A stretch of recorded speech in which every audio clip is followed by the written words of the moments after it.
obrigada, gente. Esse grupo, assim como os outros, teve muito trabalho. A gente pediu ajuda do jurídico, né, Laurinha? Teve também parecer aí do jurídico para ajudar em umas questões. O jurídico ajudou muito a gente. Então, vamos, aproveitem, né, para tirar dúvidas em relação às versões, né? Então, o intuito aqui da webinar é a gente entender o que mudou da versão 5 para a versão 6 e tirar dúvidas relacionadas a essa mudança, tá bom? Então tá bom, meninas, é de vocês, fiquem à vontade, eu estarei por aqui, tá? Tá certo. Laura, eu vou compartilhar, você vai me dando os comandos aí, tá Tá bom, bom? pode deixar. Bom, gente, eu vou dando boa noite a todos. Obrigada aqui pela participação.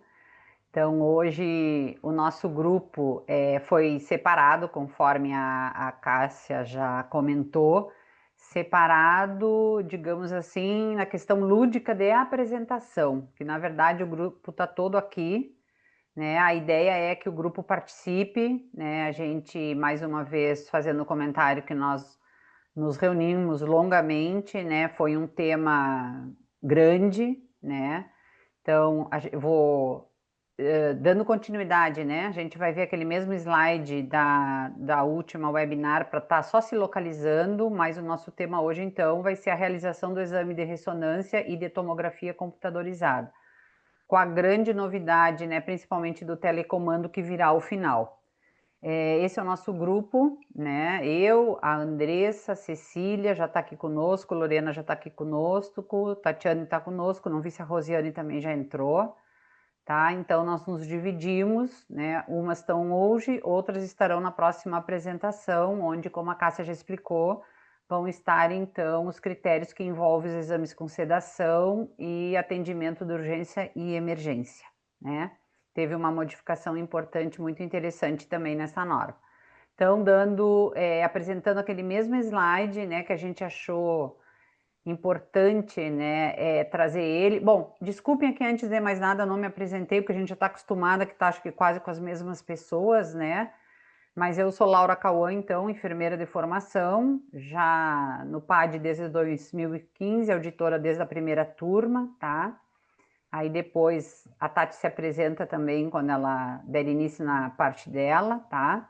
Então, para quem não me conhece, né, estamos vindo aí já, né, nessa trajetória de melhoria da nossa norma, né? E com certeza não vai ser a última vez, né? Que a gente sempre percebe, né, quantas melhorias também elas mudam e são necessárias, legislações mudam, atualizam, né? Eu aproveito para antecipar, então, sempre o nosso pano de fundo da legislação é a RDC 611 de 2022, neste caso da ressonância especificamente em primeiro lugar, também a Instrução Normativa 97 de 2021.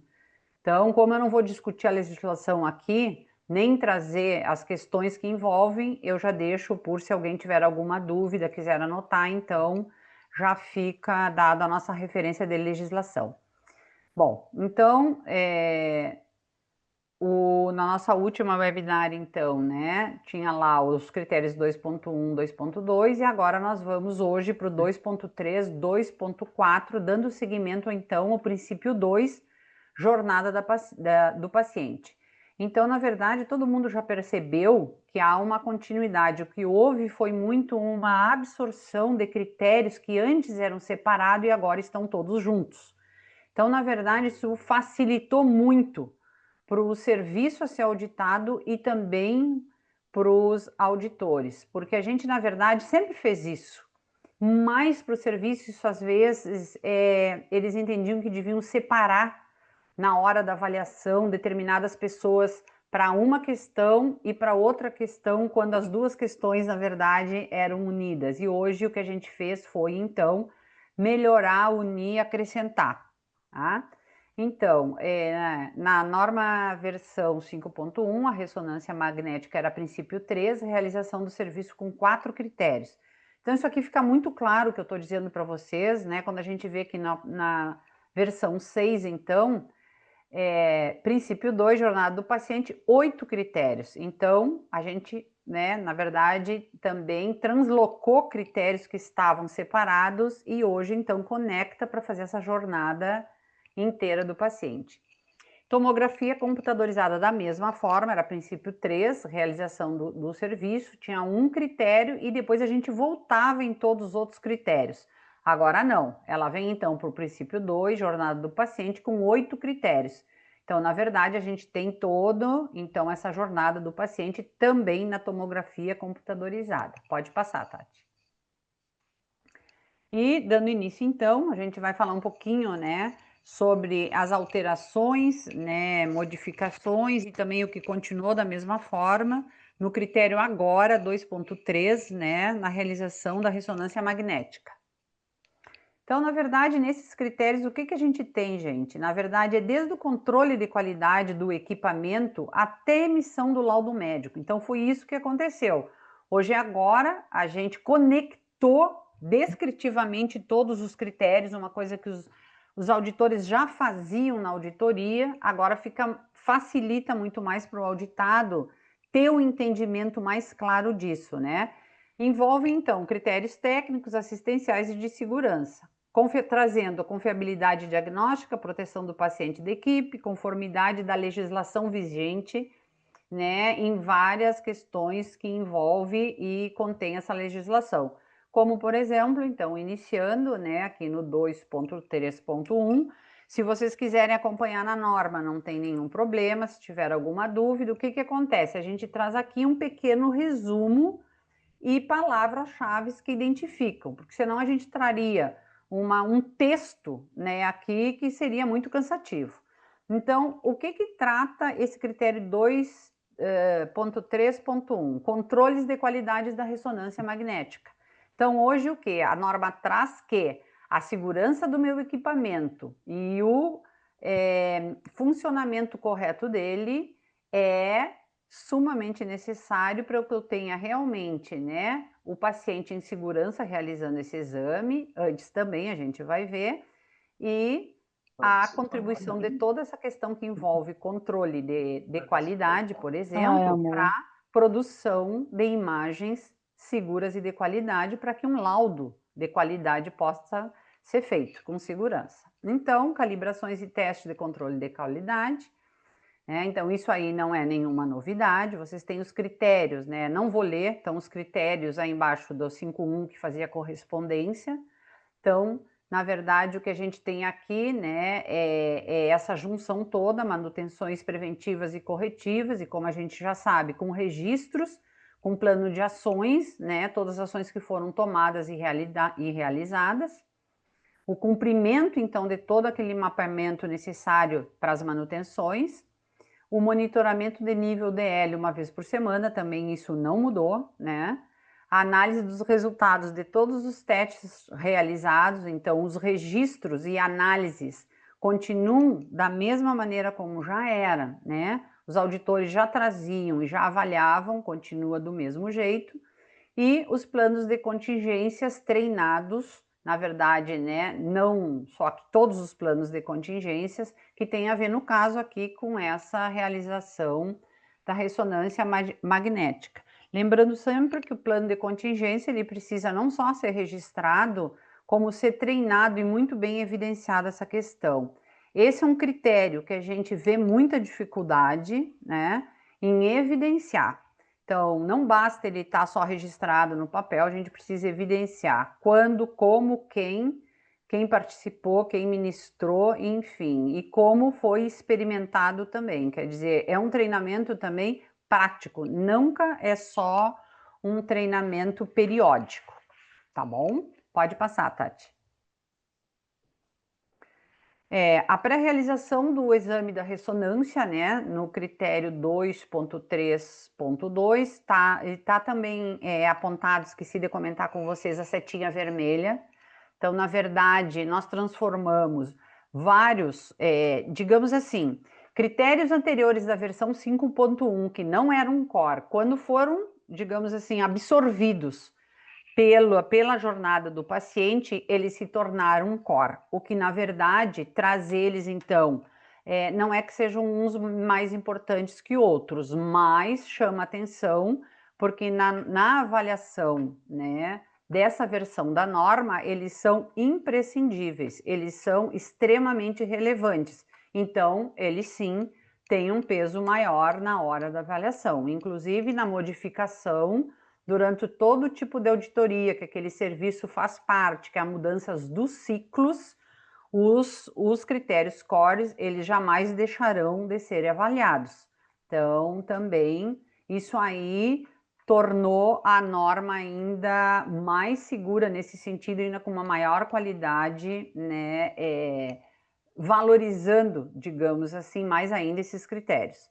Então, na pré-realização do exame, como já acontecia, a identificação do paciente, já falamos no atendimento no último webinar, então sempre no mínimo, né, 2 identificadores, a conferência do pedido médico, né, também é uma questão, vou voltar só um pouquinho, da identificação do paciente, lembrar que é todo o processo de realização, a identificação do paciente deve ser conferida.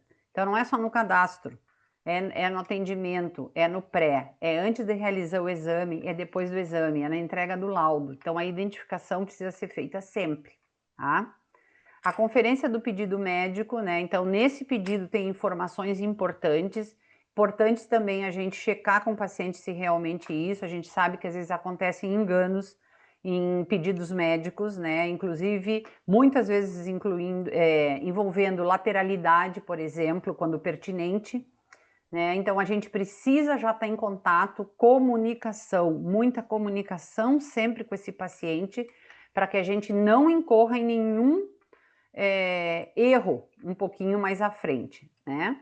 Questionário clínicos, né? Protocolado geralmente de segurança, eles são a nossa grande oportunidade de mapeamento de fatores de risco, né? Então, na verdade, a gente, digamos assim, existem questões que estão postas, né, no critério 2.3.2 da norma, mas isso não impede que o serviço, e isso é uma questão de cada serviço, né, tem ainda mais questionamentos para este paciente.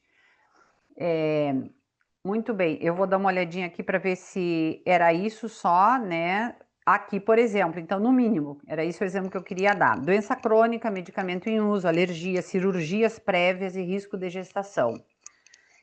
Presença de implantes metálicos, isso a gente já trazia, dispositivos ou materiais que possam contraindicar o exame, né? Então, algumas questões, por exemplo, cirurgias prévias não era um item que era citado anteriormente, agora é. Então, vocês podem verificar, dando uma olhadinha, que algumas coisas foram trazidas a mais. Uma outra questão aqui é o procedimento das contraindicações, né, relacionados ao campo magnético, de novo. Isso, às vezes, existem contraindicações que são particulares de cada serviço, né? Então, também o PAD ele não traz exatamente o que é que deve ser trazido como uma contraindicação, né? Mas a gente, né, quando avalia, então, a gente observa realmente a pertinência dessas contraindicações que são trazidas. O estabelecimento também das zonas de segurança sinalizadas, né? A gente sabe que isso consta na legislação há um bom tempo, mas não ficava muito claro na antiga versão da norma. Agora está muito claro. A zona de segurança precisa ser sinalizada e com controle de acesso, tá? E uma novidade com um supervisor, então, de segurança em ressonância magnética. Então, é um colaborador específico para esse controle, para esse acompanhamento, né? A varredura com detector de metal na zona 4, que já é a sala de ressonância propriamente dita. Então, a partir da zona 3, né, a gente já sabe, isso aí é uma classificação de ambiente da ressonância previsto na legislação, né? Já levanta muito as fragilidades, digamos assim, e os riscos que já envolve, né, de qualquer um objeto metálico, por exemplo, que a gente deixe passar. A varredura com detector de metal também na zona 4, né? Ou seja, antes dele entrar na sala, ele vai ter que ser varrido, né? Lembrando muito a questão que envolve também acompanhantes. uma vez que a gente traz, e a gente vai ver um pouquinho mais à frente, já trouxe no atendimento falando daquela importância do apoio emocional para o paciente, isso nos remete também, às vezes, à entrada de acompanhante. Tá? O Matosinho aqui já está que o detector é na zona 2, pessoal. Ele está dizendo aqui. Não, antes, não na zona 4. Isso aí a gente vai ter que rever aqui, então. Tá? Então já fica o alerta aqui, depois a gente dá a palavra para o Matosinho falar. Pode ser, Matosinho? Só faz um positivo aí pra gente. Tá? A aplicação. Ah, tá, que eu estava falando do acompanhante. Então, é muito importante essa questão da gente estar também fazendo a varredura detector se por acaso for entrar um acompanhante. Então, pode ser, às vezes, ó, o Anderson respondendo, ok. Então, às vezes pode ser o acompanhante, às vezes com um adolescente, que não precisa necessariamente fazer uma sedação, e entrar com um acompanhante, ou qualquer um, às vezes um idoso entra com um acompanhante supervisionado, obviamente por esse supervisor de segurança, mas então lembrando, o acompanhante também vai precisar receber essa varredura, né? Porque ele não trocou roupa, por exemplo, então isso é uma coisa muito delicada, que tem que ser muito avaliado pelo serviço, né? E de novo, isso aí é uma decisão do serviço. A aplicação do termo de consentimento livre esclarecido, que na verdade vem muito, como é que eu vou dizer, como se fosse sublinhado mais a questão do termo de consentimento livre esclarecido, não são necessariamente só os riscos, gente. A gente não vê os serviços trazerem o benefício. Então, os benefícios são muito importantes que o paciente seja esclarecido também, porque às vezes é essa questão que pode ser o diferencial de recusa e de aceitação dele. E nós sabemos que às vezes tem certas indicações do exame que o contraste vai ser decisivo. Então, isso aí é uma coisa para se pensar muito. Então, realmente trazer riscos, muito importante, tem que trazer a direito do paciente, lembrando que essa norma traz o cuidado centrado no paciente, isso significa que o paciente é parte decisória de todo o processo, porém, ele desconhece a nossa especialidade. Então, nós é que daremos as informações para que ele possa tomar a decisão de aceitar ou não. Então, pelo entendimento que a gente tem sobre a importância do contraste em determinadas indicações, cabe a nós também trazer todos os benefícios da utilização do contraste, por exemplo, e que a gente não encontra com facilidade nos serviços. Encontramos os riscos, né? Mas não os benefícios. A questão também das assinaturas dos responsáveis quando é menores ou pessoas especiais, isso aí não é novidade, as pessoas já assinam, mas também quem esclarecer estará assinando, tá bom? Então, pode passar, Tati. No 2.3.3, então, é a preparação para o exame já. O que acontece na ressonância? A gente conhece isso da nossa prática, né? Ele é um exame que realmente, pelo formato do equipamento em si, ele traz muita ansiedade, né? Ele não é realmente um equipamento agradável, de forma alguma. As pessoas têm que ter um controle emocional e mental muito bom. São exames ainda demorados, né?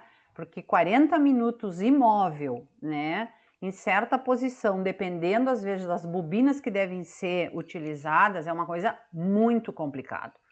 A comunicação com esse paciente em todas as fases, isso vale lá desde o atendimento, né, quando ele agenda, informar, né, ter muita paciência de dar uma informação clara, que ele entenda do que a gente está falando, ou até oferecer para ele conhecer um equipamento, por exemplo, pode nos trazer uma certa tranquilidade no exame. Então, por exemplo, a ressonância muda o ruído e o paciente não entende por que aquilo muda. Então, isso é o tipo de explicação que as pessoas não costumam dar, né? Explicar, olha, realmente, porque cada parte, porque cada sequência. Falar sequência não vai adiantar, né, gente? Mas, enfim, numa informação clara, né, na verdade, né, produzindo uma imagem diferente do corpo de uma forma, depois na outra o ruído é outra forma, porque ele realmente fica sem entender. A questão do contraste também, que a gente já falou, duração do exame. Eu sempre digo, né, na minha prática, eu sempre percebi uma coisa, não sei se vocês concordam comigo, que quando a gente informa o paciente dentro do equipamento quanto está faltando, né, decrescentemente falando no tempo, é uma coisa que estimula eles a permanecerem mais tranquilos. Então, o exame de 40 minutos, olha, 10 minutos já foram. Olha, agora já passaram 20, falta pouco. Esta comunicação também auxilia muito na ansiedade. Então, aqui eu só estou trazendo um exemplo da minha prática, de novo. O PAD não traz isso. O PAD diz que nós devemos atender, né, toda essa questão que envolve esse apoio emocional para que a gente consiga vencer certos medos e ansiedades que vão nos fazer, na verdade, não vir a realizar talvez uma sedação. E quando a gente fala em segurança do paciente e fala em risco, a nossa tendência é optar por não fazer uma sedação. Claro, sendo necessário vai ser feita, né? Mas eu quero dizer que a nossa tentativa número 1 é para que ela não ocorra. Então, na verdade, a gente pula lá para o último, né, exigência do critério, dizendo avaliar previamente necessidade da sedação, a gente perpassa por toda essa questão, tá certo? Então, o protocolo também de segurança de roupas e adornos, que isso não é também novidade na norma, né? Varredura com o detector de metais, que a gente já falou. Garantir comunicação com o paciente, a campainha de emergência. Então, não é só dar na mão, né? Faz testar, faz ele ouvir que realmente ela funciona, né? Porque geralmente a gente coloca na mão, diz para ele, mas não diz, aperte para a gente ver se realmente está funcionando, né? Para dar aquela segurança, né? Ele fica lá pensando, pô, será que se eu apertar isso aqui mesmo vai funcionar? Alguém vai me ouvir? Né? Testa esse áudio, né? De 2 vias aí, para ele realmente se sentir mais tranquilo. Tá bem? Então, acho que era isso. Ah, o apoio emocional, que eu já falei, né? Os casos maiores, a gente sabe que são de claustrofobia, a deficiência auditiva também, que por um lado é uma coisa boa, mas por outro lado, se a gente vai for, é um problema a comunicação. Então, na verdade, isso aqui vai ter que haver uma criatividade de ver como é que o serviço vai dar conta dessa questão, né? Então, no caso também auditiva, motora, que aí a gente já envolve também questões que dependendo a gente não consegue fugir de uma sedação, né, gente? Mas a avaliação é para ser bem feita justamente com essas questões. A afonia também é quando a pessoa não consegue falar ou está falando muito mal ou muito baixo. E aí eu pergunto como é que ela vai se comunicar, né? Ela apita a campainha e ela faz como? Porque falar ela não vai conseguir. Então, na verdade, de novo, a versão não traz como o serviço vai resolver isso, como é que ele vai propor tudo isso. A questão é que realmente a ideia é que de alguma maneira ele tenha um protocolo para essas situações, tá bom? Pode passar, Tati. E a realização do exame, né, propriamente dito, né, então entram os protocolos de aquisição de imagem, de novo, né, não é novidade da versão da norma 5.1 já trazia, todo prescrição de contraste deve conter todas as informações a respeito do medicamento e deve estar assinado pelo médico e pela geralmente, né, a maioria das vezes, enfermagem ou enfermeiro ou técnico de enfermagem responsável pela administrações, com seus devidos números também do órgão profissional, ou seja, né, do CRM para o médico, e se for no caso da enfermagem, do Corém. Tem que ter também. Então, o que a gente vê, às vezes, é uma rubrica que a gente não entende o nome e também não tem nenhum carimbo, a gente não sabe quem é o profissional responsável por aquela administração, né, e pela prescrição. O questionário, né, prévio com orientações sobre o uso do contraste, lembrando que ele já vai ter um termo de consentimento, né, livre esclarecido, que é para ser de fato esclarecido, né, e trazendo todas as orientações, as prévias, e na verdade isso a gente já vai ter lá desde o agendamento também, lá no atendimento, e depois nas orientações pós-contraste da mesma forma, de novo, né, trazendo as questões dos riscos, mas também dos benefícios. Os itens obrigatórios da prescrição médica, que eu já trouxe aqui para vocês, estão contidos, então, no item, né, na exigência, na verdade, do critério 2.3.4. Sempre, né, que a gente for, então, pegar esse contraste ou qualquer outro medicamento, a conferência do rótulo, as informações, geralmente a gente ou pega a etiqueta, né, desse medicamento, né, para trazer, para ter, às vezes até adesivar no próprio, dependendo como for, né, o sistema, às vezes tem serviços que ainda utilizam registros no papel, outros digitais, aí terá que ser feito de uma outra maneira, mas a ideia é, precisa ser rastreável, sempre, qualquer medicação. Eu preciso bater ele, na verdade, com a dispensação dele, com o recebimento nele, e aí nós vamos lá para a gestão, né, de produtos e medicamentos, então a rastreabilidade é fundamental. O protocolo também para preparo do contraste em medicamentos, quando são, né, preparados na unidade, isso aí é cada vez mais raro, mas pode acontecer, então eu tenho que ter um protocolo descrito e implementado, né, para garantir a segurança desse contraste ou do medicamento e da administração dele. Monitoramento dos sinais vitais, né, do paciente sedado, então é porque geralmente a ressonância é o nosso exame de maior número de sedação, então ele consta aqui, mas ele vai estar também no critério que traz os exames com sedação.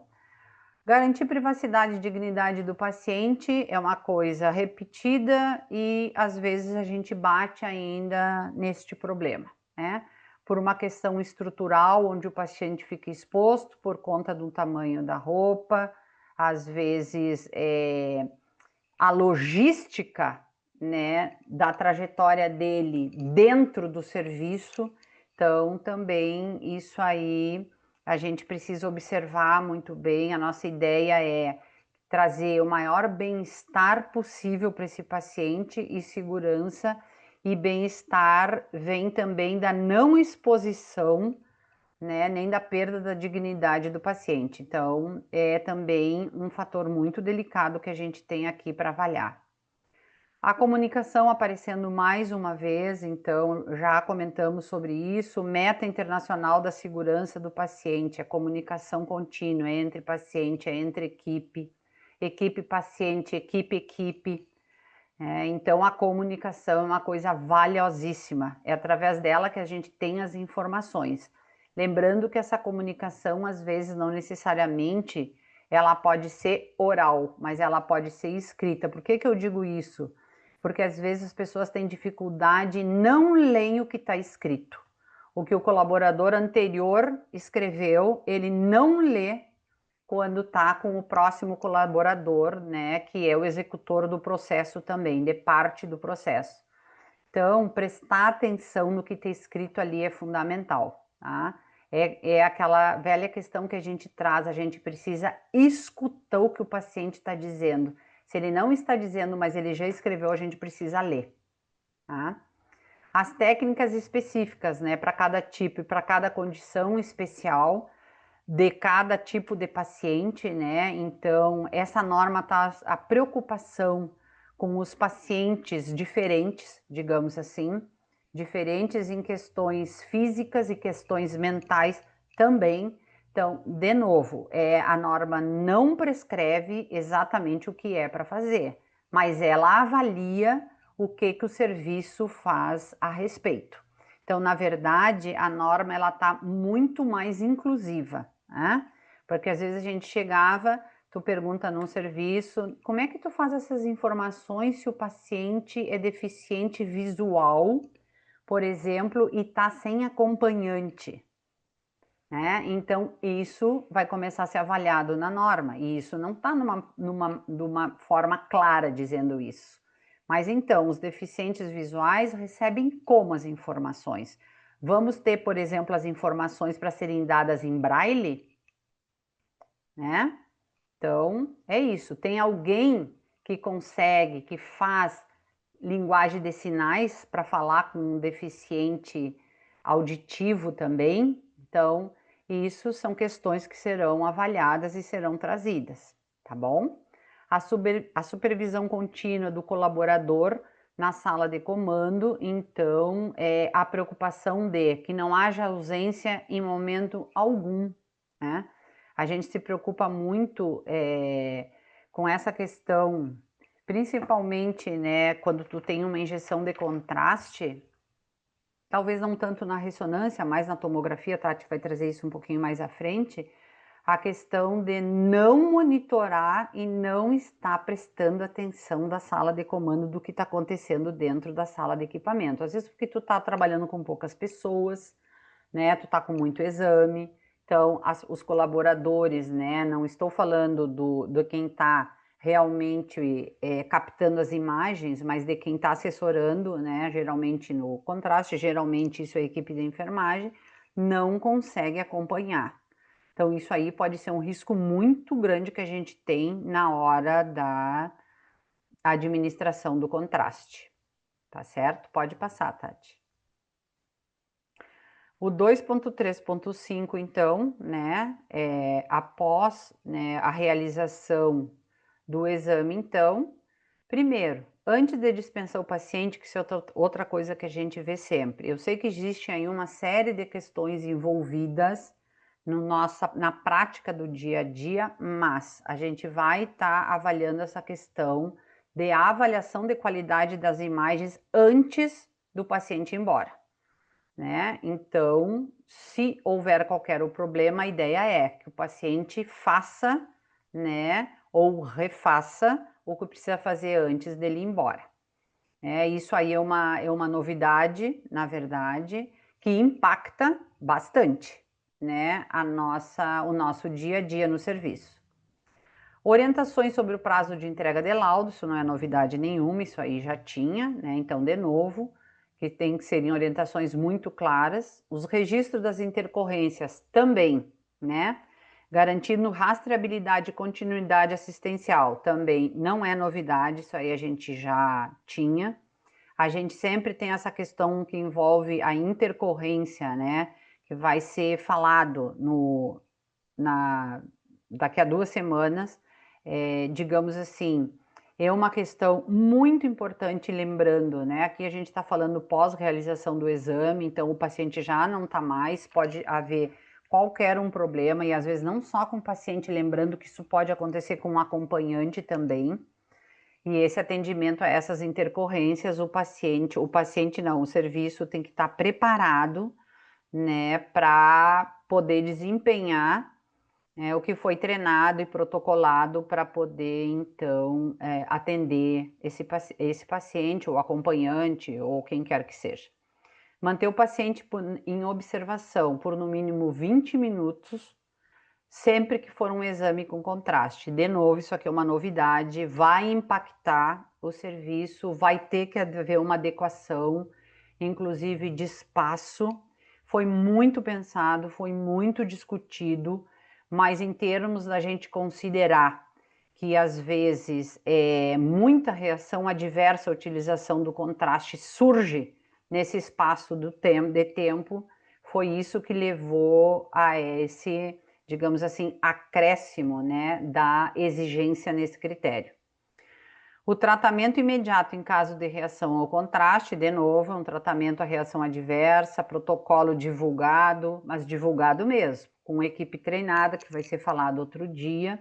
E aí, essa observação supervisionada aumenta para mais 10 minutos e ele ficaria 30 minutos. Lembrando que está muito claro aí dizendo observação supervisionada, ou seja, não é que o paciente fica lá sozinho, esperando para ver o que dá. Ele tem que ser controlado de alguma forma. De novo, e existem vários serviços que já fazem isso, mas muitos que não fazem.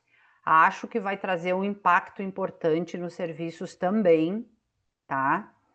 Mas é uma questão que, uma melhoria que foi feita quanto à segurança desse paciente. Estimula a hidratação após o uso do contraste, isso não é novidade, né? Isso aí já tinha. Equipe treinada para manejo da intercorrência, médico e profissionais da saúde com certificações compatíveis. Vai ser trazido, né, na webinar que a Lorena vai estar à frente. E o descarte seguro também dos materiais descartáveis, pérfuro cortantes e resíduos biológicos e químicos, que também, mais uma vez, se observa como até isso, então, vem aqui para esse critério que antes na norma 5.1 não estava aí. Isso, na verdade, era considerado, né, no último princípio lá, quando a gente, na verdade, avaliava os PGR-SS e quando a gente passava no serviço, a gente via também como que esse descarte era realizado. Pode passar. E a documentação e identificação do exame de ressonância magnética, então agora, né, a gente já está com as imagens, eu preciso de identificações mínimas na imagem, inclusive traz num dos critérios, da exigência do critério, até uma questão de filme, né, se por acaso realmente existir serviço que ainda, né, trabalha realmente o que precisa ter. Essas imagens têm que ser identificadas, né, com um mínimo de parâmetros, conforme está descrito na norma.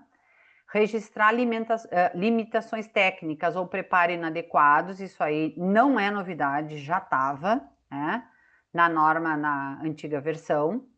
Registrar os parâmetros técnicos utilizados no exame também, tá? Os detalhes sobre o contraste, né, de intercorrência e até de qualquer intercorrência que haja acontecido ou mesmo a negativa também. Então, todo o contraste tem que estar tudo muito bem documentado e rastrável, já falamos disso lá no anterior. Todas as informações lá de validade, né, o nome, tem que estar tudo, então, bem descrito.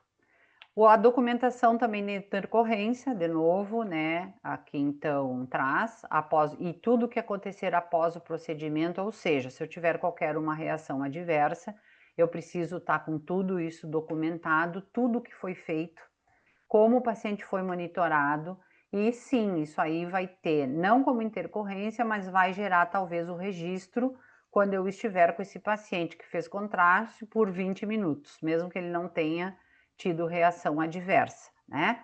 Então, o que é que fizeram com o paciente nesses 20 minutos, né? De novo, isso aí o serviço vai estar descrevendo e realizando, então, e documentando. Garantir os registros. Ah, tá aqui, do filme, né, que contém informações mínimas descritas nesse critério. Então, vocês veem quantas exigências vieram a mais, quando, na verdade, a gente tinha, né, um critério na 5.1. Tá certo? E a elaboração do laudo, então, da ressonância, a gente vem chegando, então, terminando essa jornada e chega no laudo. Então, sempre a confirmação de todos os dados do paciente, incluindo a indicação clínica daquele exame, né? A avaliação da qualidade do exame, análise dos exames anteriores. As análises dos exames anteriores eram uma recomendação, então hoje, né, ela vem para ser realmente descrita.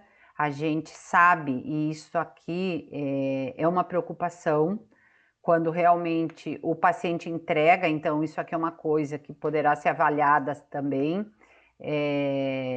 como na verdade, esse protocolo de exames anteriores, né? Porque às vezes a gente tem dificuldade de verificar isso em laudo, né? E a gente sabe que, por exemplo, principalmente saúde da mulher, a gente geralmente tem um exame anterior, né?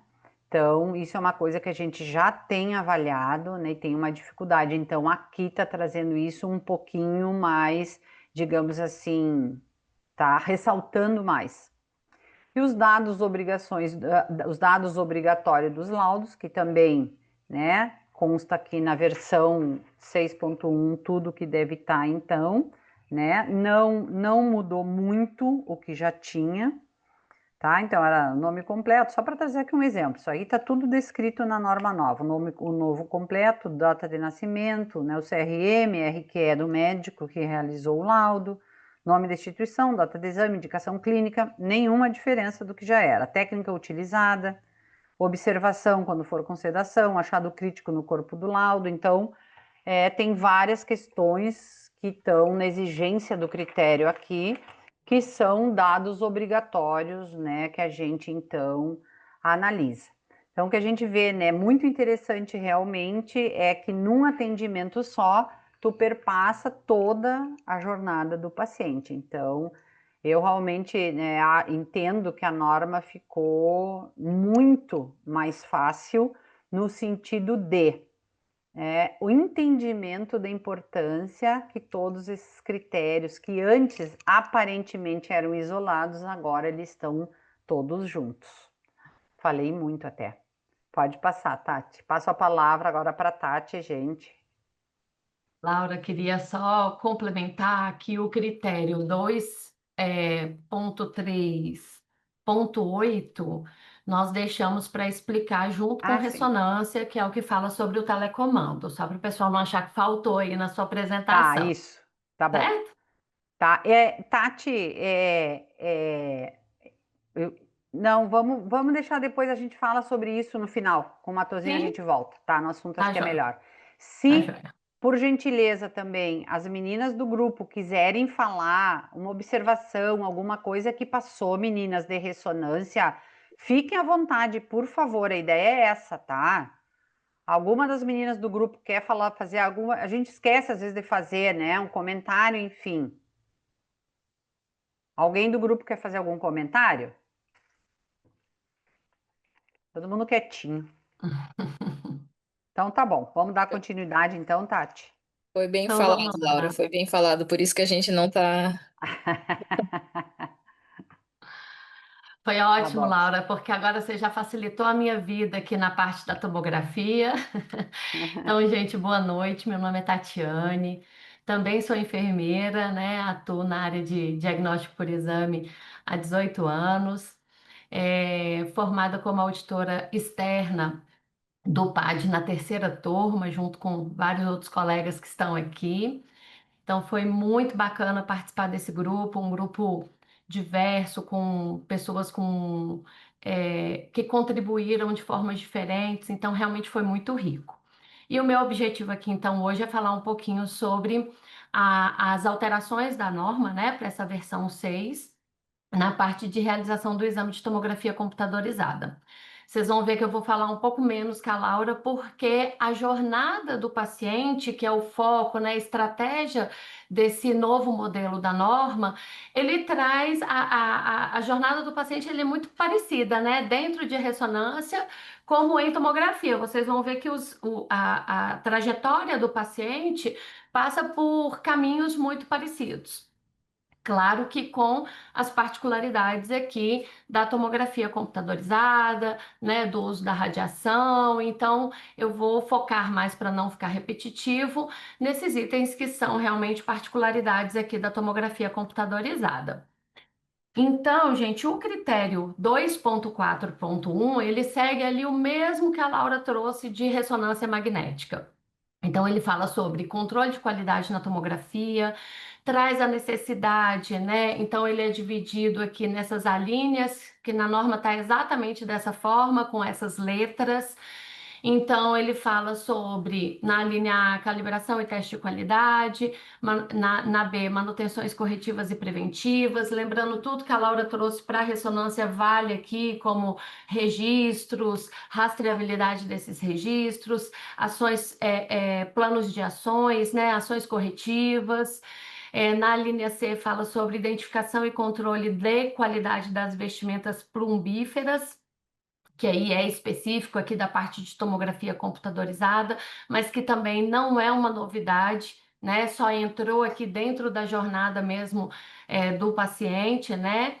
a análise dos resultados e testes realizados, plano de contingência treinado para queda de energia e falha do equipamento. Então, o plano de contingência que antigamente na norma, na versão 5.1, estava lá no princípio 5, ele vem para cá agora e ele é bem específico aqui, falando, né, de queda de energia e de falha do equipamento, o que fazer. Laura trouxe muito bem sobre ter o plano de contingência descrito, e eu complemento sobre a necessidade de ter o plano de contingência testado também, né? Não adianta só ele estar descrito se não tem evidências de teste desse plano de contingência. E por último, o sistema automático de controle de dose de radiação, que também não é uma novidade, né? A norma anterior já falava sobre isso, com a ressalva para os equipamentos que dispõem dessa função de ter o controle de dose de radiação de forma automatizada. Então, vocês percebam que esse item 2.4.1 é muito parecido, né, com o que a Laura trouxe de controle de qualidade lá da ressonância magnética. Passando aqui para o 2.4.2, a gente entra, né, na jornada de fato. Então, entramos na parte de pré-realização do exame de tomografia computadorizada, que vem ali com, eu trouxe aqui de vermelho as principais mudanças, né, que são parecidas também com as mudanças realizadas lá em ressonância magnética, mas ele traz, então, a identificação do paciente, que não é novidade, né, minimamente nos 2 fatores definidos pela instituição, a conferência do pedido médico, e aí na linha C fala sobre o questionário clínico. Aí sim vieram algumas mudanças, como ele descreveu, a norma descreveu, né, de forma mais específica, itens que devem constar nesse questionário clínico, como a existência de doenças crônicas, o histórico de reação adversa anterior ao uso do contraste, né? Então, se o paciente já fez uso de contraste anteriormente. Na linha D também traz essa novidade, né, mais descrita sobre a avaliação de exames da função renal conforme o protocolo institucional. Então, que a instituição tenha esse protocolo definido de qual é a análise, de quais os exames devem ser avaliados, quem deve avaliar aí a função renal do paciente, nos casos onde o risco é identificado, né, para o uso do contraste. Depois falamos sobre indicações e contraindicações para o uso do contraste iodado, que não é novidade, na norma anterior já tínhamos essa exigência, e a aplicação do termo de consentimento livre esclarecido, como Laura já trouxe aí a importância, né, de realmente trazer ali os pontos, os benefícios e riscos para o paciente realmente poder tomar as decisões ali relacionadas não só à realização do exame, como ao uso do contraste. Então, o que a gente percebe é que a norma, ela vem realmente trazendo esse protagonismo para o paciente, né? Ele realmente cada vez mais fazendo parte dessa jornada, tomando decisões nessa jornada, e a gente personalizando esse atendimento cada vez mais. No item 2.4.3, a gente entra aqui na etapa da preparação para o exame de tomografia computadorizada. São 4 exigências dentro desse critério, né? Traz aí a orientação do paciente sobre o exame. Então, realmente é explicar as particularidades desse exame, as particularidades, né, sobre o que ele sente ali quando o contraste é administrado. Então, a comunicação ali entre equipe e paciente sendo ressaltada aqui na jornada do paciente que vai fazer uma tomografia computadorizada. Na linha B, a gente fala sobre fornecer as vestimentas adequadas e solicitar a retirada de adornos metálicos, veio descrevendo, né, realmente de forma mais específica esse item sobre as vestimentas adequadas, aqui lembrando um pouco sobre garantir a privacidade, né, garantir ali a dignidade do paciente também para os exames de tomografia, onde nem todo o exame de tomografia é necessário você fornecer uma vestimenta adequada, né? Então, que o serviço possa fazer essa avaliação e ter descrito ali quais são os pacientes que vão trocar de roupa, aqueles que não vão trocar de roupa, aqueles que geram impacto para o exame ou não. Na linha C fala sobre oferecer a vestimenta plumífera, né? Pacientes, acompanhantes, quando necessário, o acompanhamento do paciente dentro da sala de exame. Então, esse item também não é novidade, ele só veio aqui para dentro desse critério. E, por último, verificar se o paciente seguiu as orientações de hidratação pré-exame. A norma anterior não trazia um item assim tão específico, né? Mas agora traz essa necessidade da gente ter essa análise juntamente com o paciente sobre as orientações de hidratação pré-exame. Isso remete a gente lá na última webinar, né? Que conversamos sobre atendimento, agendamentos, preparos, porque ele só vai seguir essas orientações se a instituição tiver um protocolo bem definido, né, de orientações pré-exame para esse paciente. Seguindo aqui a jornada, então, do paciente em tomografia, a gente entra no item 2.4.4, entramos de fato aqui na realização do exame de tomografia computadorizada. A gente vai ver que tem várias exigências dentro desse critério, a gente vai muito parecido com ressonância, né? Com algumas, coloquei aqui 4 itens onde a gente percebe algumas diferenças relacionadas à versão anterior da norma. Então, o protocolo para aquisição de imagens, que já não era novidade, a prescrição médica para o contraste, com as assinaturas, os registros dos colaboradores, a assinatura do médico na prescrição do contraste, sendo reforçada aqui na linha C, a verificação do rótulo, tanto dos contrastes quanto das medicações utilizadas no exame de tomografia, assim como a gente viu na ressonância. Seguir o protocolo institucional para o preparo das medicações e dos contrastes, também já falado lá atrás em ressonância. Monitorar os sinais vitais do paciente sedado, garantir a privacidade e a dignidade do paciente, monitorar os níveis de dose de radiação, já descrito anteriormente lá no 2.4.1, sistema automático de alerta de dose acima dos valores típicos, também não é novidade, tínhamos na norma anterior, né, com a ressalva para os equipamentos que já têm essa função, né, de alertas para doses acima dos valores típicos.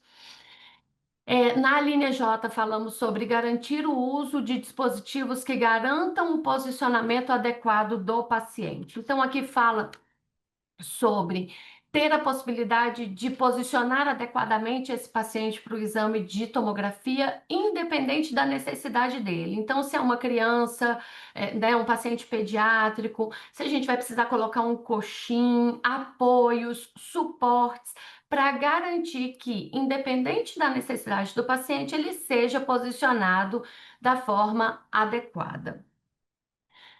Isso é uma novidade, né, nessa versão. Depois a gente fala sobre técnicas específicas para condições especiais, mais uma vez, assim como lá na ressonância. Então, avaliando aqui as necessidades de cada paciente, personalizando esse atendimento aqui, né, para a realização do exame de tomografia computadorizada, pensando muito, né, no uso dessa criatividade e desses protocolos, né? A tomografia é um exame onde existem algumas características específicas ali para o tempo que o profissional fica dentro da sala e precisa sair para não ser exposto à radiação, né? como é que ele faz a comunicação para aquele paciente que agora é a hora do contraste, agora é o momento que é o mais importante, para ele se manter imóvel. Então, avaliando aí todas essas condições necessárias para garantir a qualidade do exame. E na linha M fala sobre a presença do colaborador na sala de comando durante o exame e um colaborador capacitado e treinado para o atendimento de intercorrências, caso elas existam. Então, dentro dessa jornada da realização aqui do exame, esses são os principais itens e exigências desse critério. No item 2. No critério, desculpa, 2.4.5, a gente entra então aqui na fase pós-realização do exame de tomografia. Então, terminado o exame, quais são as exigências aqui? Então, avaliação da qualidade das imagens antes da liberação do paciente, assim como na ressonância. Então, isso aqui é uma novidade da norma, né? Avaliar a qualidade, garantir que esse paciente está saindo com o exame bem executado, com o exame completo, né? Sem faltar nenhuma aquisição. Depois, orientação sobre o prazo de entrega do laudo, que não é uma novidade, registro das intercorrências, então ter a rastreabilidade aqui de toda a assistência do paciente e das intercorrências, caso existam. Mesma coisa da ressonância, que é uma novidade aqui, que é a observação de pelo menos durante 20 minutos, no caso de exames realizados com contraste, né? Um grande desafio aí para várias instituições, ter o paciente, né? Monitorar esse tempo, realmente garantir, né? Mitigar todos os riscos aqui possíveis relacionados à administração do contraste. Em caso do paciente apresentar uma reação, ele deve ficar em observação supervisionada por pelo menos 30 minutos. E aí, quando a gente fala, né, na observação supervisionada, com avaliação médica, né, todo o tratamento da intercorrência conforme o protocolo institucional, tudo isso muito importante, todos os registros, caso haja realmente uma reação ao contraste. Estimular a hidratação após o uso do contraste, já tinha isso na norma anterior, agora ela vem numa linha específica, né, garantindo aí que a excreção, a eliminação desse contraste seja feita, né, no menor tempo possível pelo paciente. Depois vem a equipe treinada para o manejo de intercorrências, que não é uma novidade. Garantir a documentação de todos os dados do exame e doses de radiação, então ter toda essa documentação registrada e de forma rastreável, muito importante. E, por último, entrou aqui dentro da jornada do paciente o descarte seguro dos materiais, dos perfluorocortantes, dos resíduos biológicos, dos químicos, em recipientes, né, devidamente identificados, com a limitação máxima sendo respeitada, trazendo aí a segurança também, não só do paciente, mas também de toda a equipe que atua aqui na realização do exame de tomografia. O critério 2.4.6, a gente entra na documentação e identificação do exame, sem muitas novidades, nós já tínhamos esses itens na versão anterior, né, com os critérios ali definidos para a identificação adequada das imagens, de todas as imagens, documentadas em formato físico ou não, né? São os mesmos critérios de identificação. Registrar as limitações técnicas ou relacionadas ao preparo inadequado, então aqui entra muito nos registros da equipe que fez esse atendimento ao paciente, né, ressaltando todas as limitações técnicas, limitações de preparo, qualquer item que possa trazer uma qualidade menor para esse exame, né, ou impactar na qualidade do exame. Documentar as intercorrências durante e após o procedimento e garantir que os registros em filmes contenham as informações mínimas descritas aqui no critério, onde ele descreve ali todos os itens obrigatórios de identificação das imagens, filmes, né? Seja ali no PAC, seja no exame impresso, caso ele seja ainda impresso, certo?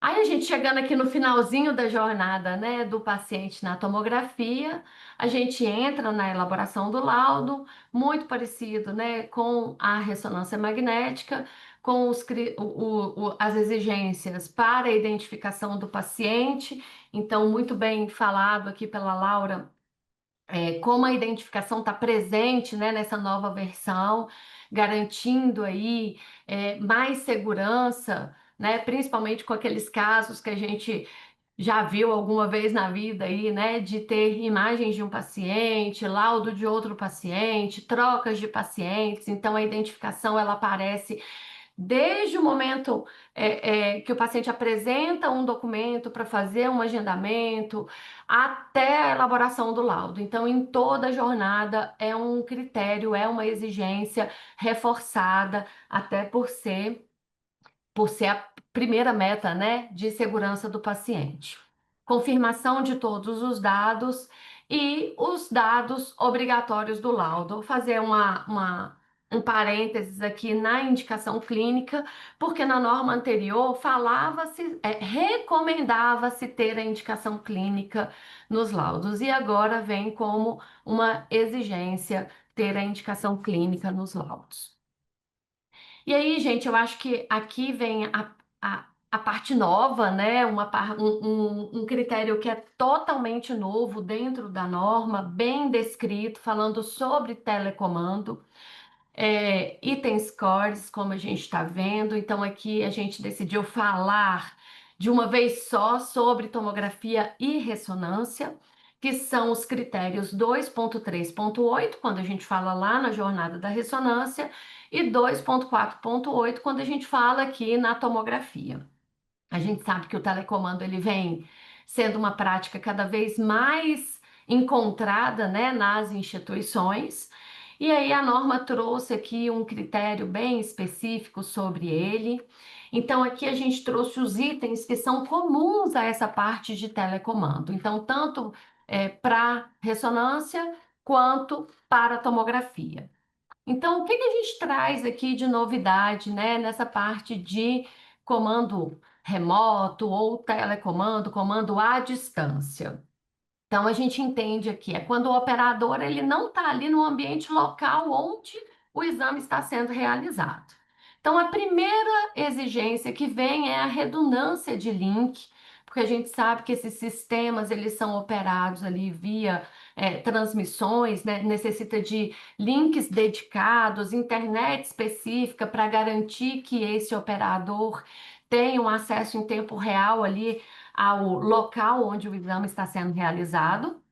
Então, a norma ela já traz aqui essa necessidade de link, não só dedicado, mas de ter um backup de link. Alarmes visuais e auditivos para essa equipe, tanto local quanto remoto, né, para facilitar ali a comunicação e os comandos que são necessários. E um plano de contingência caso essa operação, né, tenha alguma interrupção, alguma ruptura nessa operação, qual é o plano B, qual é a contingência para reduzir ali riscos para esse paciente. Então, essas são as exigências aqui na linha A. Na B, traz a necessidade de ter áudio bidirecional. O que é isso? Independente de onde o comando esteja, que ele consiga falar com a equipe local e com o paciente e vice-versa. Por isso que é bidirecional, que a equipe local e o paciente também consiga se comunicar com o operador que está remoto. E o vídeo unidirecional. Por quê? Porque a maior necessidade aqui do vídeo é que o operador que está remoto consiga visualizar a sala onde está acontecendo o exame, né? Que ele tenha ali uma câmera que ele possa acompanhar de forma visual o exame que ele está realizando em tempo real também. Aqui a gente pula a C, tá? Vamos para D, que é comum para ressonância e tomografia, que é o acesso do operador à documentação do paciente. Então, o operador está remoto, está distante do local onde o exame está sendo realizado, mas ele precisa ter acesso a toda a documentação desse paciente, né? As fichas de cadastro, ao pedido médico, aos questionários que avaliam os riscos, então, ao termo de consentimento livre esclarecido. Então, são documentos que esse operador precisa ter acesso. Justamente para que ele tenha ali conhecimento, né, e todos os dados necessários para a melhor execução daquele exame. Na linha E, falamos sobre orientação clara sobre o sistema de telecomando.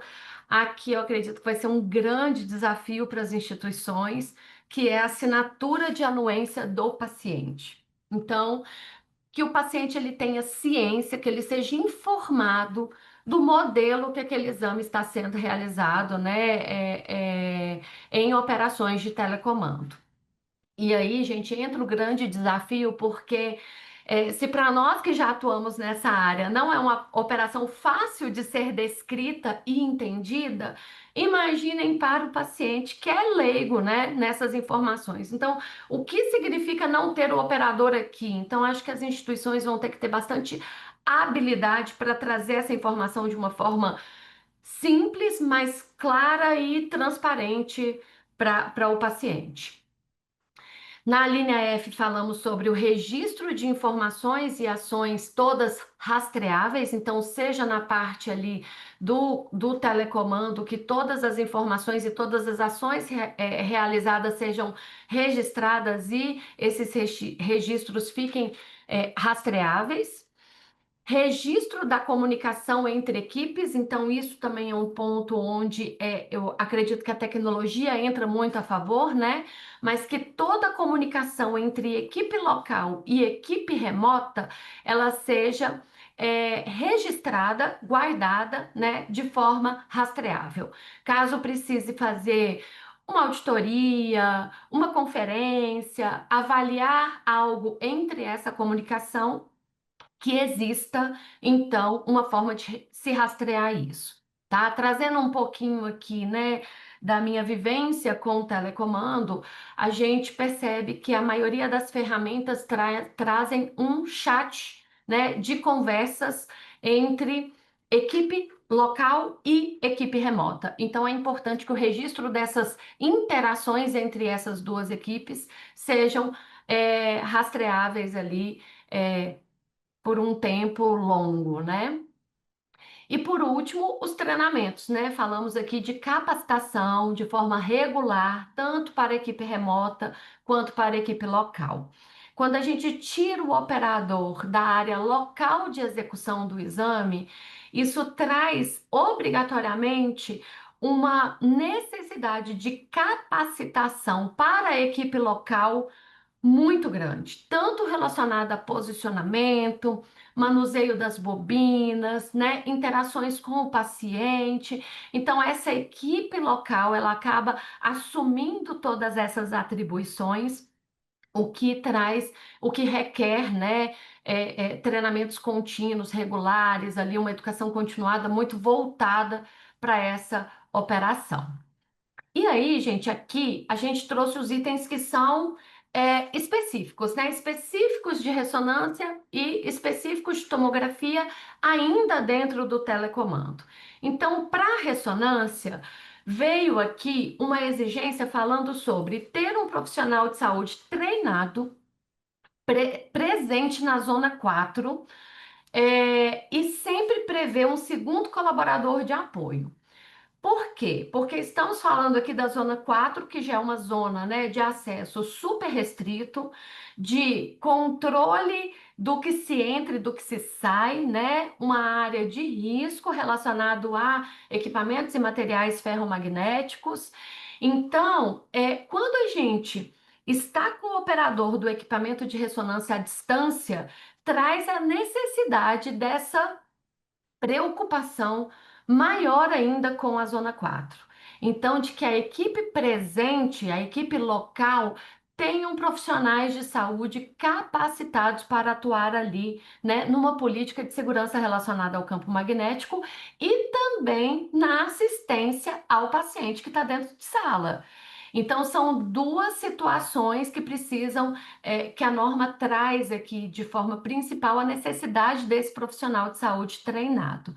E a previsão de um segundo colaborador acaba sendo uma contingência, porque a gente tem que pensar que esse paciente que está ali, ele não pode ficar desassistido, né? Ele não pode ficar sozinho nem por um segundo, porque o operador não está ali local, né, para nenhuma necessidade. Depois aqui dentro de ressonância falamos sobre assegurar a compatibilidade dos equipamentos de emergência com o ambiente de ressonância. Isso aqui nós já tínhamos na norma anterior, só que veio aqui, né, para o critério de telecomando, que é realmente a compatibilidade dos equipamentos ali com o campo magnético. Designar formalmente o supervisor de segurança e ressonância, já dito lá no critério de ressonância magnética, que é um supervisor de segurança muito relacionado ali à segurança relacionada ao campo magnético. Então, volta aqui, né? Reforça aqui dentro desse critério de telecomando. Protocolos que assegurem níveis adequados de energia e radiação para o paciente.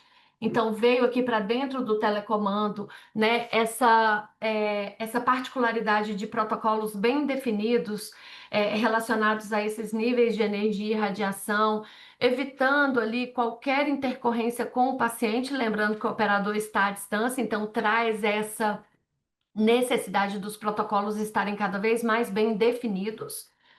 A presença de anestesistas em caso de sedação, né? Então, aqui traz essa obrigatoriedade do anestesista aqui em todos os casos de sedação para operações de telecomando e seguir todas as diretrizes do CBR para telecomando relacionado à ressonância magnética.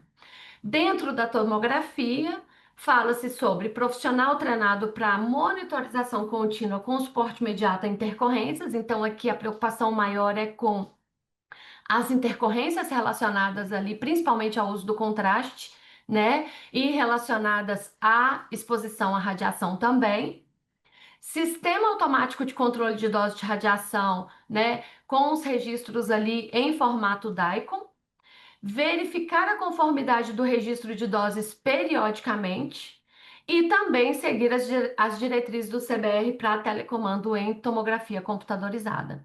Então a gente percebe que a norma ela veio muito mais rica, né, agora nesses critérios de telecomando, né, trazendo mais exigências e entendendo melhor como funciona e o que devemos cobrar e ter, né, dentro desse tipo de operação aí nas instituições.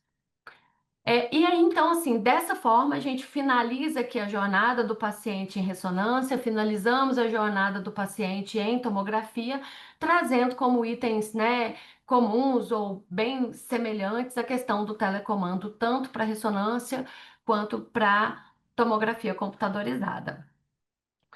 E aí, gente, eu vou abrir aqui para o pessoal do grupo, né?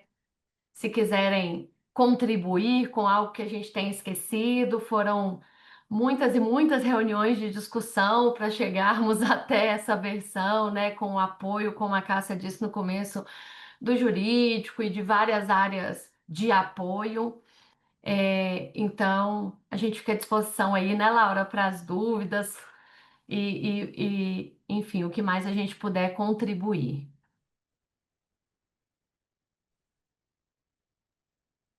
Tati, muito bom, parabéns. Parabéns, Catarina, Tati, parabéns, Laura. Foi excelente. Nossa, deram uma aula aí pra gente, né, de RMTC. Mudaram muitas coisas mesmo. Muita Eu coisa, né? Tínhamos que muita dividir, coisa, porque é muita coisa. e mudou bastante coisa também. E foi importante vocês falarem aí dessa estrutura que a Laura que começou a falar, e aí você só falou mais o principal da TC, porque os itens de realização de exame estão na mesma estrutura que a jornada do paciente, que foi o que a gente discutiu lá no comecinho, né? Quando a gente começou a pensar, né, ah, quando nós começamos a pensar no modelo, né, da norma, eh, nós, nós já fomos formatando, né? Então a gente queria algo realmente que fosse considerar a estrutura, né? A jornada mesmo, né, do paciente dentro da clínica, desde o agendamento, desde a orientação dele, até a preparação, o agendamento, enfim, até o final, quando ele recebe o laudo. E aí todos os exames estão assim, vocês vão enxergar na norma, né, que todos os exames, independente de TC, RM, ele está com a mesma estrutura, né, parece até repetitivo, Hum, mas a ideia era deixar um padrão mesmo, né? Independente do tipo de exame. Então, mamografia, você vai ver a mesma estrutura, medicina nuclear, tomografia, ressonância. E para tomografia e ressonância, né, meninas, foi muito importante essa parte de telecomando, né? Que foi incluído aí para essas duas modalidades de exame, porque na norma anterior não tinha, né? E a gente ainda pensou em colocar, em fazer um específico, né, um item específico para telecomando, e, né, a gente chegou a discutir bastante, mas a gente viu que, na verdade, ele caberia aí um critério dentro dessa modalidade de exame, porque ele não é uma modalidade de exame, né, ele é uma forma de fazer esses exames. Então, aí a gente viu que o mais adequado seria introduzir aí já na realização desses exames. Bom, as pessoas fizeram algumas perguntas, mas eu fui respondendo, então eu fui olhando na norma e já respondendo, então já adiantei aí, como eu vi que a gente ia passar um pouquinho do horário, isso. e como ninguém teve mais dúvidas, né? Então, assim, só lembrando, gente. A ideia aqui na webinar não é ficar a gente responder perguntas relacionadas à legislação, né? A ideia do webinar é nós mostrarmos, apresentarmos para vocês o que mudou da versão 5 para a versão 6 da norma e que as meninas fizeram brilhantemente. Parabéns, meninas. Ficou ótima a apresentação, Tati, ficou muito bom, Laura e quem participou. Ficou muito bom mesmo, ficou muito claro a diferença, né, de tudo que foi que vocês, o trabalho que vocês fizeram, né, de alteração da versão 5 para a versão 6. A ideia aqui é essa, e tirar dúvidas em relação ao que a nova versão tem pedido, né? Agora, o que que eu tenho que fazer agora com essa nova versão? Então, essa é a ideia do webinar, né? Principalmente dúvidas muito específicas relacionadas à legislação, a gente até direciona para o Fale Conosco do CBR para vocês terem uma resposta até jurídica, né? Então, a ideia aqui é a gente responder baseado na norma do PAD. Então, baseado na norma do PAD, eu fui respondendo aí as perguntas que vocês fizeram, tá? Mas a norma do PAD não é feita baseada em legislação? Sim, é feita baseada em legislação, mas a gente pode pedir mais até do que a legislação, né? Então, a ideia aqui é a gente trazer para vocês o que que a norma do PAD exige, independente, né?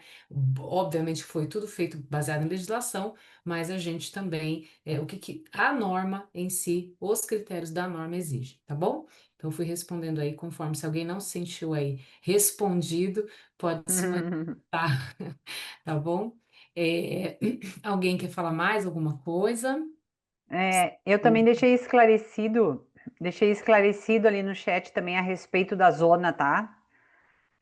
Do detector de metal, gente, que ficou a dúvida, eu já deixei esclarecido ali no chat, tá? Então tá ali a resposta também, que a gente mesma coisa, a gente viu que ia passar muito do tempo mesmo, né? O conteúdo era grande. Mas é isso, eu acho que a norma cumpre, a versão 6 cumpre muito bem essa finalidade, né, a qual ela se propôs, né, Cássia, a gente vê isso agora quando a gente explana, né, então realmente a melhoria dela foi muito grande, e eu acho que vai ser de grande ajuda para todos os serviços, sem sombra de dúvida.